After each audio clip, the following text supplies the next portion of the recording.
লা ইলাহা ইল্লাল্লাহ লা ইলাহা ইল্লাল্লাহ জোরে জিকির করেন জোরে লা ইলাহা ইল্লাল্লাহ লা ইলাহা ইল্লাল্লাহ লা ইলাহা ইল্লাল্লাহ লা ইলাহা ইল্লাল্লাহ। এর আগে জুম্মায় আমি এই গজলটা গাইছিলাম, আপনারা হয়তো এই গজলটার নাম বোঝেন নাই। পথে ঘাটে মাঠে রাস্তা বাড়িতে গাইতে সবসময় আল্লাহর নামে জিকির করতে হবে। এই গজলটা হচ্ছে খুবই মূল্যবান গজল। 5 ওয়াক্ত নামাজ ফরজ পড়তেই হবে, বাধ্যতামূলক।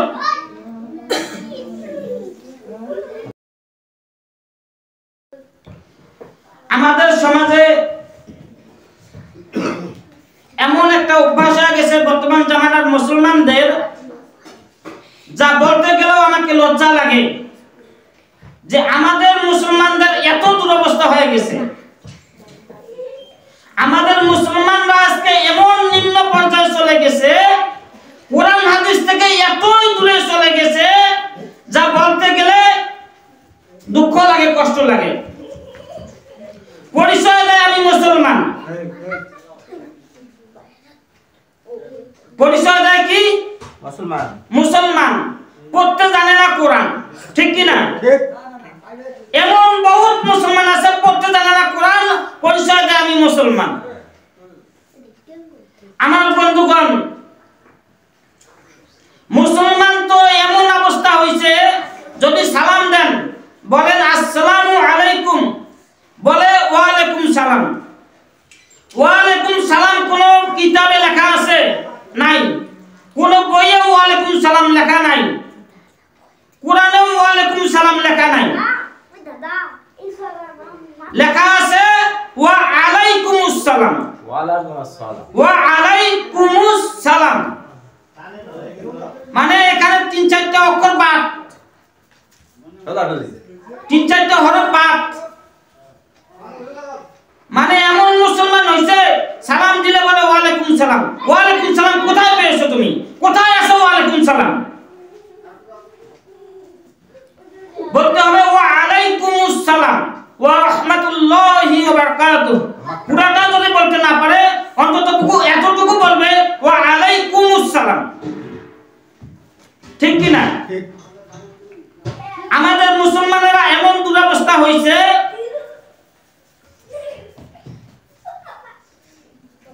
সহি শুদ্ধভাবে আউযু বিল্লাহি মিনাশ শাইতানির রাজীম এইটুকু শব্দ সহি শুদ্ধভাবে বলতে পারে না। এমন দুরবস্থা হয়েছে মুসলমানেরা কোরআন হাদিস থেকে এতই দূরে চলে গেছে। বিসমিল্লাহির রাহমানির রাহিম এইটুকু শব্দ সহি শুদ্ধভাবে বলতে পারে না।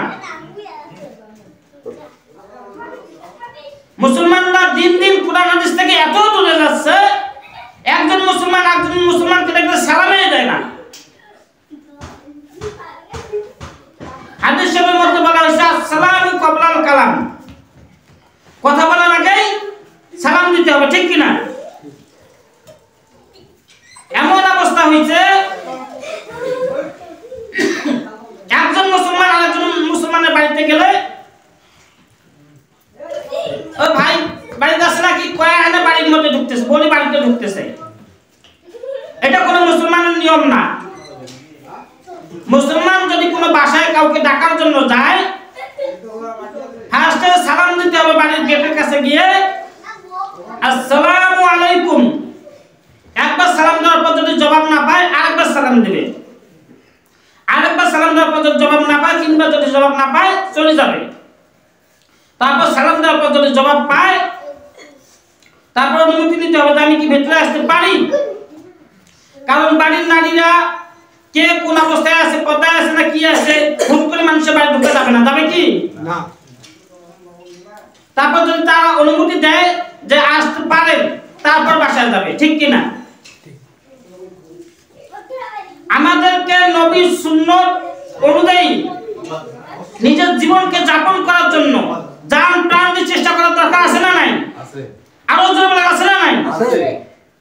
আমরা জীবনে অনেক কষ্ট শুনেছি, ওয়াজ গজল শুনেছি, বক্তব্য শুনেছি, ইসলামিক সঙ্গীত শুনেছি। আমরা কি করি? এক কান দিয়ে শুনি আর এক কান দিয়ে বাইর করে দেয়। এক কান দিয়ে শুনে এক কান দিয়ে বাইরে করে দিলে হবে না, কানে পর্দা নাই তো, এই কানে ঢুকেই বাইরে বাজে। শুনে বুঝে যে কোনো ওয়াজ, যে কোনো বক্তব্য, যে কোনো গজল বুঝে আমাদেরকে আমল করার জন্য জান প্রাণ দিয়ে চেষ্টা করতে হবে, হবে কি না? এই শবে মেরাজ, এই রাতে নবীজি আল্লাহর সাথে দেখা করতে গিয়েছিলেন। আল্লাহ পাক রব্বুল আলামিন নবীজিকে মুহররম উপলক্ষে, শবে মেরাজ উপলক্ষে 50 ওয়াক্ত নামাজ পুরস্কার দিয়েছিলেন।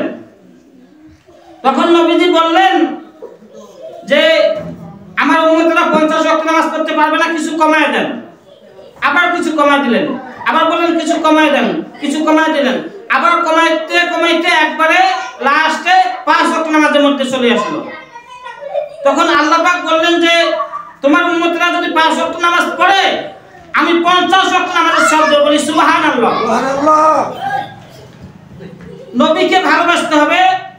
এর আগে হুজুর আলোচনা করলেন, মাসুদ হুজুর, যুবক বয়সে নবীকে বেশি ভালোবাসতে হবে, ঠিক কি না?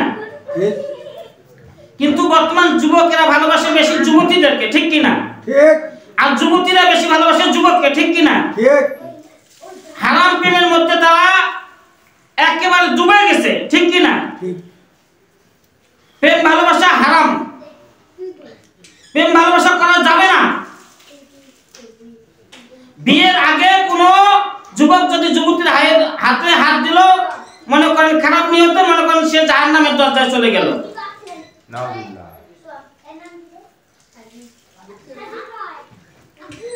ভালো করে বুঝার চেষ্টা করবেন। আল্লাহকে ভালোবাসতে হবে, আল্লাহর নবীকে ভালোবাসতে হবে।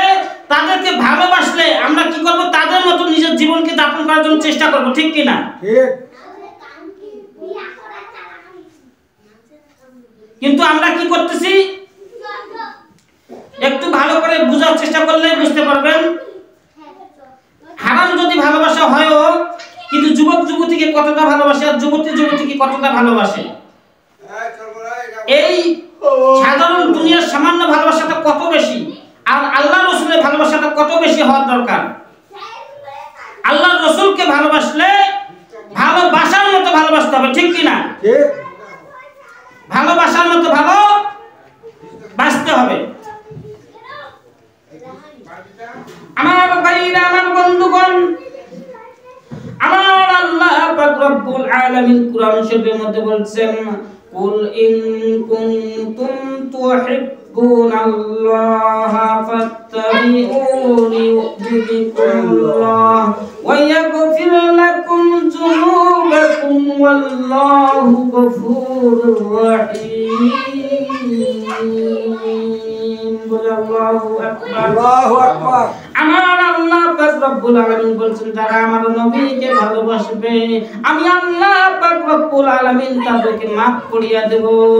বলি সুবহানাল্লাহ। সুবহানাল্লাহ।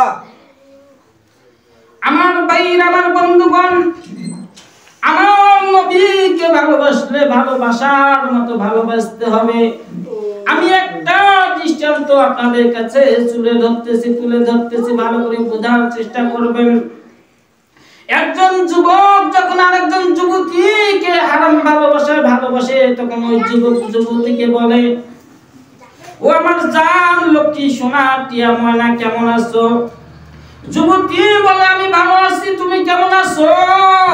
যুবক বলে যে আমি ভালো আছি। আমার ভাইরা, আমার বন্ধুগণ, ভালো করে বোঝার চেষ্টা করবেন। তখন যুবতীকে যুবক বলে যে, যুবতী তুমি কি পছন্দ করো? তখন ওই যুবতী বলে যে আমি দাড়ি রাখা ছেলে পছন্দ করি। বলি সুবহানাল্লাহ। তারপর ওই যুবক যুবতীকে বলে, তুমি যে কেমন পোশাক পছন্দ করো?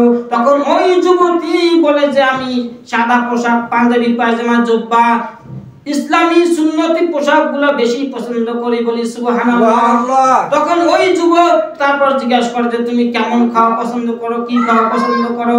তখন ওই যুবতী বলে যে আমি খেজুর খাইতে বেশি ভালোবাসি, হালকা পুরা পেট ভরা খাই না, অমুক কালার পছন্দ করি, অমুক পছন্দ করি। এইভাবে যখন যেভাবে বলে তখন যুবক সেইভাবে নিজের জীবনকে যাপন করার জন্য চেষ্টা করে, ঠিক কিনা? আমার ভাই আমার বন্ধুগণ, তাহলে আপনি যে বলতেছেন যে আপনি আল্লাহর নবীকে ভালোবাসেন, আপনি কেমন নবীকে ভালোবাসলেন? নবী যেরকম ভাবে জীবন যাপন করেছে আপনি সেই রকম ভাবে জীবন যাপন করার জন্য চেষ্টা করেন না, ঠিক কি না? আপনি নবীকে তাহলে কেমন ভালোবাসলেন? সামান্য যুবক যুবতীকে ভালোবাসে, দুনিয়ার ভালোবাসা, ক্ষণিকের ভালোবাসা, অল্প সময়ের ভালোবাসা। তাতে যুবতী যেভাবে বলল, যেটা পছন্দ করে, যুবক সেইভাবে নিজের জীবনকে যাপন করলো। তাহলে আপনি নবীকে কেমন ভালোবাসলেন?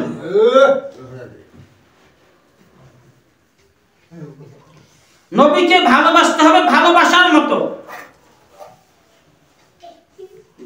আমার নবীজি দাড়ি রেখেছেন, আমি মুসলমান, আমাকে দাড়ি রাখতে হবে, ঠিক কিনা?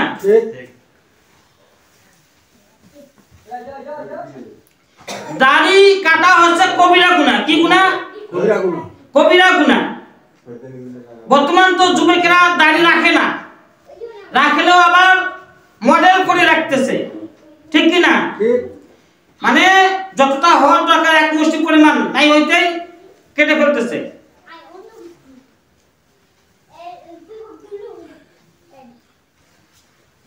দাড়ির বিষয় একটু আগে হুজুর বলল, যে ভালো করে বোঝার চেষ্টা করবেন। নবীজির এক সাহাবী ছিল, ওনার একটা দাড়ি ছিল। নবীজি প্রতিদিন ওনার দাড়িটা দেখে হাসতেন। একদিন ওই সাহাবী কি করলেন, দাড়িটা কেটে ফেললেন। মনে করলেন যে নবীজি আমার দেখে টিটকারি মূলক মনে হয় নাকি হাসতেছে। পরের দিন যখন দাড়ি কেটে ফেললেন, নবীর সামনে আসলেন, তখন নবী এইভাবে মুখটা ঘুরাই নিলেন এদিকে। তখন ওই সাহাবী কি করলেন, আবার নবীজি যেদিকে মুখ ঘুরাই নিছে সেদিকে এসে বসলেন। তখন আবার নবীজি অন্যদিকে মুখ ঘুরাই নিলেন। তখন ওই সাহাবী বললেন যে নবীজি আপনি আমার দিক থেকে মুখ ঘুরাই নিচ্ছেন কেন, আমি একটা দাড়ি রাখছিলাম। তখন আল্লাহর নবী বললেন যে ও আমার সাহাবী, তোমার যে একটা দাড়ি ছিল, ওই দাড়িটার উপরে অনেক ফেরেশতা ওই দাড়িটা নিয়ে ঝুলাঝুলি করতেছিল। ওই দাড়িটার উপর আমার আল্লাহ খুশি ছিল, আমি রাসূলও খুশি ছিলাম। বলি সুবহানাল্লাহ। যারা দাড়ি কাটবে রাখবে না, ওই কিয়ামতের মাঠে বিচারের দিনেও আমার রাসূল তার দিক থেকে মুখ ফিরায় নেবেন। আওয়াজটা বলেন ঠিক কি না? ঠিক। আমাদের দাড়ি রাখতেই হবে প্রত্যেকটা মুসলমানকে, ঠিক কি না? ঠিক।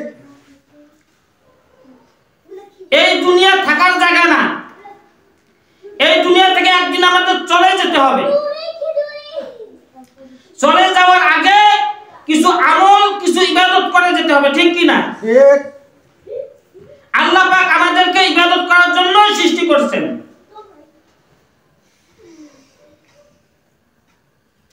আমার ভাই আমার বন্ধুগণ, আমার আল্লাহ পাক রব্বুল আলামিন কুরআন শরীফের মধ্যে বলছেন, ওয়া মা খালাকতুল জিন্না ওয়াল ইনসা ইল্লা লিয়া'বুদুন। বলি আল্লাহু আকবার। আল্লাহু আকবার। আমার আল্লাহ পাক রব্বুল আলামিন বলছেন, ও আমার বান্দা, আমার বান্দি, আমি তোমাদেরকে সৃষ্টি করিয়াছি শুধুমাত্র কেবলমাত্র একমাত্র আমার ইবাদত করার জন্য। বলি সুবহানাল্লাহ। আল্লাহ পাক রব্বুল আলামিনের ইবাদত এই দুনিয়ার জমিনে যদি আমরা বেশি বেশি করে যেতে পারি, তাহলে আমার আল্লাহ পাক রব্বুল আলামিন পরকালে আমাদের জন্য বিশাল বড় পুরস্কার রেখে দিয়েছেন কিনা? দিয়েছেন কিনা?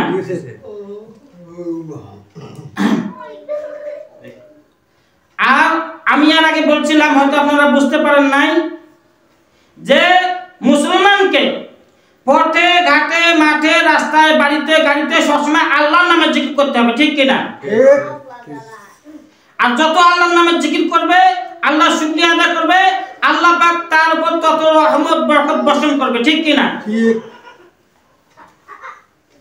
আমার ভাইরা, আমার বন্ধুগণ, আমার আল্লাহ পাক রব্বুল আলামিন বলেছেন, লা ইন শাকারতুম লাযিদান্নাকুম ওয়া লা ইন কাফারতুম, বলি সুবহানাল্লাহ।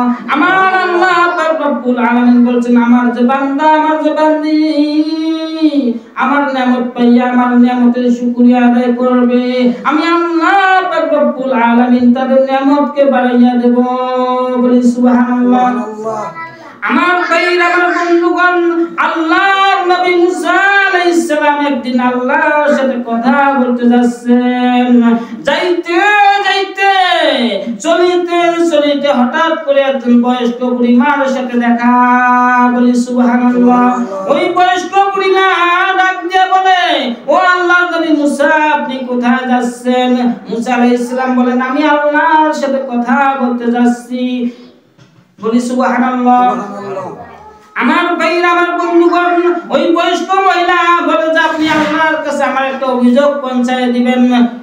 মুসা আলাইহিস সালাম বলেন, কি অভিযোগ বলেন? তখন ওই বয়স্ক মহিলা বলে যে আমার ছোট্ট একটা খেরের ঘর, থাকার মতো ভালো অবস্থা নাই, ঠিক মতো খাইতে পারি না, ঠিক মতো চলতে পারি না, অভাব দুঃখ কষ্ট জ্বালা যন্ত্রণা টেনশন, আপনি আল্লাহকে বলবেন আমার এত অভাব অশান্তি কেন, বলি সুবহানাল্লাহ। মুসা আলাইহিস সালাম আল্লাহর সাথে কথা বলতে যাচ্ছেন, যাইতে যাইতে একজন বয়স্ক মহিলার সাথে দেখা। আলোচনা আপনারা অনেক শুনছেন এর আগেও, শুধু শুনলে হবে না, বোঝার চেষ্টা করতে হবে। তো বয়স্ক মহিলা বলে যে আল্লাহর নবী মুসা, আপনি কোথায় যাচ্ছেন? মুসা আলাইহিস সালাম বলেন যে আমি আল্লাহর সাথে কথা বলতে যাচ্ছি। তো আপনি আল্লাহকে বলবেন আমার এত অভাব অশান্তি দুঃখ কষ্ট জ্বালা যন্ত্রণা টেনশন কেন, আমার অভাবগুলো পালায় না কেন? মুসা আলাইহিস সালাম বললেন ঠিক আছে। আমার ভাইরা, আমার বন্ধুগণ, আল্লাহর নবী মুসা আলাইহিস সালাম আল্লাহর সাথে কথা বলতে যাচ্ছেন, যাইতে যাইতে হঠাৎ করে আরেকজন মানুষের সাথে দেখা, বলি সুবহানাল্লাহ। ওই মানুষটা ডাক দিয়ে বলে, আল্লাহর নবী মুসা, আপনি কোথায় যাচ্ছেন? মুসা আলাইহিস সালাম বলেন যে আমি আল্লাহর সাথে কথা বলতে যাচ্ছি। ওই মানুষটা ডাক দিয়ে বলে যে ও আল্লাহর নবী মুসা, আপনি আল্লাহর কাছে আমার একটা অভিযোগ পৌঁছায় দিবেন, বলি সুবহানাল্লাহ। মুসা আলাইহিস সালাম বলেন যে কি অভিযোগ বলেন? ওই মানুষটা ডাক দিয়ে বলে যে আমার ধন সম্পত্তি এত বেশি কেন, টাকা পয়সা বাড়ি গাড়ি এত বেশি কেন? আমার ধন সম্পত্তি বেশি থাকলে হিসাব কিতাব বেশি দিতে হবে, আমার এই ধন সম্পত্তি কমা যায় কিভাবে, কমে না কেন? সেই অভিযোগটা আপনি আল্লাহর কাছে পৌঁছায় দিবেন, বলি সুবহানাল্লাহ। আমার ভাইরা, আমার বন্ধুগণ, মুসা আলাইহিস সালাম বলেন ঠিক আছে, আপনার অভিযোগটা আমি আল্লাহর কাছে পৌঁছায় দেব। মুসা আলাইহিস সালাম আল্লাহ পাক রব্বুল আলামিনের সাথে কথা বলতে গেলেন। আল্লাহ পাক রব্বুল আলামিনকে বললেন, আল্লাহ পাক রব্বুল আলামিনকে বললেন যে আল্লাহ, তোমার এক বান্দি এই অভিযোগ দিয়েছে, তোমার এক বান্দা এই অভিযোগ দিয়েছে, আমি তাদেরকে কি বলবো? মুসা আলাইহিস সালামকে আল্লাহ পাক রব্বুল আলামিন জবাব দিয়ে দিলেন। আল্লাহ পাক রব্বুল আলামিনের কাছে জবাব পাইয়া মুসা আলাইহিস সালাম আসতেছেন, আস্তে আস্তে ওই মানুষটার সাথে দেখা। ওই মানুষটা বলে যে আল্লাহর নবী মুসা, আপনি আল্লাহকে বলছিলেন? মুসা আলাইহিস সালাম বলেন হ্যাঁ, আল্লাহকে বলছিলাম আমার ধন সম্পত্তি কিভাবে কমা যায়, কিভাবে কমা যায়। মুসা আলাইহিস সালাম বলছিলেন যে আপনি আল্লাহর নিয়ামতের শুকরিয়া খালি বেশি বেশি করে আদায় করেন। আপনি যদি আল্লাহ পাক রব্বুল আলামিনের নিয়ামতের শুকরিয়া কম কম করে আদায় করেন, তাহলে আপনার ধন সম্পত্তি কমে যাবে, বলি সুবহানাল্লাহ। তখন কি করলেন? আল্লাহর নবী মুসা আলাইহিস সালামের কথা শুনিয়া ওই মানুষটা বললেন যে না না না, এমনটা হতে পারে না যে আল্লাহ পাক রব্বুল আলামিন আমাকে এত সুন্দর করে সৃষ্টি করেছেন, আমাকে এত সুন্দর করে সৃষ্টি করেছেন, এত নিয়ামত দিয়েছেন, আমি সেই আল্লাহ পাক রব্বুল আলামিনের নিয়ামতের শুকরিয়া কম করে কখনো আদায় করব না। বলি সুবহানাল্লাহ। বলতেছে আমার ধন সম্পত্তি বাড়ুক, যত বেশি বেশি হোক না কেন, আমি আল্লাহ পাক রব্বুল আলামিনের নিয়ামতের শুকরিয়া বেশি বেশি করে আদায় করব। বলি সুবহানাল্লাহ। আমার ভাইরা, আমার বন্ধুগণ, তারপর মুসা আলাইহিস সালাম যাচ্ছেন, যাইতে যাইতে আবার ওই বুড়িমার সাথে দেখা। ওই বুড়িমা ডাক দিয়া বলে যে আল্লাহর নবী মুসা, আপনি কি আল্লাহকে বলছিলেন আমার ধন সম্পত্তি এত কম কেন, আমার অভাব কেন এত বেশি? মুসা আলাইহিস সালাম বলছিলেন যে হ্যাঁ বলছিলাম। তো আমাকে কি করতে বলছে? মুসা আলাইহিস সালাম বলেন যে আল্লাহ পাক বলছে যে তুমি আল্লাহ পাক রব্বুল আলামিনের বেশি বেশি করে নিয়ামতের শুকরিয়া আদায় করো। বলি সুবহানাল্লাহ। ওই বুড়িমা বলে না না না, এমন হতে পারে না, আমি তো ঠিকমতো খাইতে পারি না, ঠিকমতো চলতে পারি না, আমার তো এমনি কম, আমি কেন আরো আল্লাহ পাকের শুকরিয়া আদায় করব? আমি আল্লাহ পাক রব্বুল আলামিনের শুকরিয়া আদায় করব না। বলি নাউযুবিল্লাহ। নাউযুবিল্লাহ। আমার ভাইরা, আমার বন্ধুগণ, তখন আল্লাহ পাক রব্বুল আলামিন কি করলেন? কিছুদিন পর যখন ঝড় বৃষ্টি তুফান আসলো, ওই বুড়ি বয়স্ক মহিলার যে ছোট একটা ঘর ছিল সেটাও বাতাসের মধ্যে, পানির মধ্যে ভেসে নষ্ট হইয়া গেল। বলি নাউযুবিল্লাহ। আমার কথা বুঝতে পারছেন? ওই বয়স্ক মহিলা বললো যে আমার তো এমনি ধন সম্পত্তি কম, আমি আর আল্লাহ শুকরিয়া আদায় করব? মানে উপরের দিকে তাকাইছে। কোন দিকে তাকাইছে? আওয়াজ করে বলেন, কোন দিকে তাকাইছে? উপরের দিকে তাকাইছে, নিচের দিকে তাকায় না। উপরের দিকে তাকানো যাবে না, নিচের দিকে সবসময় তাকাইতে হবে। ও বলতেছে যে অমুকের অনেক কিছু আছে, অমুকের অনেক কিছু আছে, উপরের দিকে তাকাচ্ছে, নিচের দিকে তাকায় না। আর আল্লাহ পাক বলছে কি, লা ইন শাকারতুম লা আযিদান্নাকুম ওয়া লা ইন কাফারতুম, আমার নিয়ামতের শুকরিয়া আদায় করলেই আমি নিয়ামত বেশি বেশি করে বাড়াইয়া দেব। আর যদি শুকরিয়া আদায় না করে, আল্লাহ পাক কি বলছেন, ইন্না আযাবি লাশাদীদ, তাহলে আমার কঠিন আযাব তাদেরকে গ্রাস করবে। আল্লাহ পাক রব্বুল আলামিন যে আমাদেরকে কত নিয়ামত দিয়েছেন, অনেক নিয়ামত দিয়েছেন। আমরা সবাই একটুখানি জিকির করি, সুবহানাল্লাহ, আলহামদুলিল্লাহ, আল্লাহু আকবার, লা ইলাহা ইল্লাল্লাহ, সুবহানাল্লাহ, আলহামদুলিল্লাহ, আল্লাহু আকবার, লা ইলাহা ইল্লাল্লাহ, সুবহানাল্লাহ, আলহামদুলিল্লাহ, আল্লাহু আকবার, লা ইলাহা ইল্লাল্লাহ, লা ইলাহা ইল্লাল্লাহ, লা ইলাহা ইল্লাল্লাহ, লা ইলাহা ইল্লাল্লাহ, লা ইলাহা ইল্লাল্লাহ,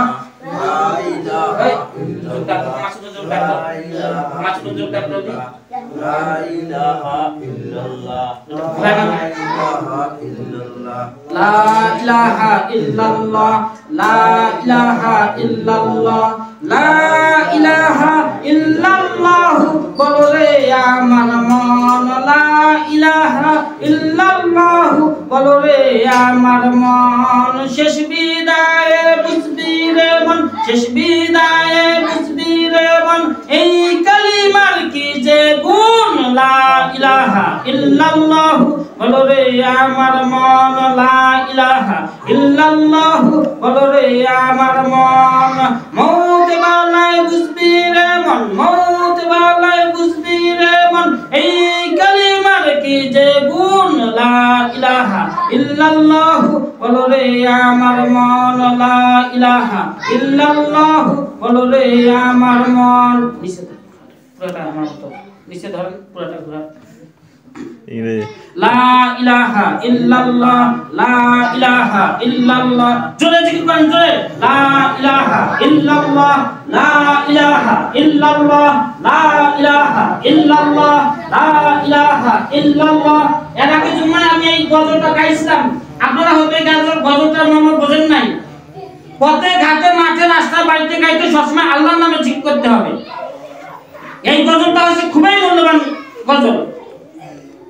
5 ওয়াক্ত নামাজ ফরজ পড়তেই হবে, বাধ্যতামূলক। 5 মিনিট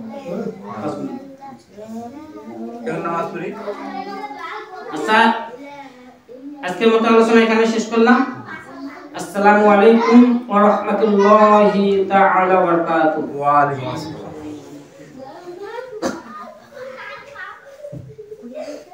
নামাজ পড়লে ওদিকে নামাজ পড়া যায়।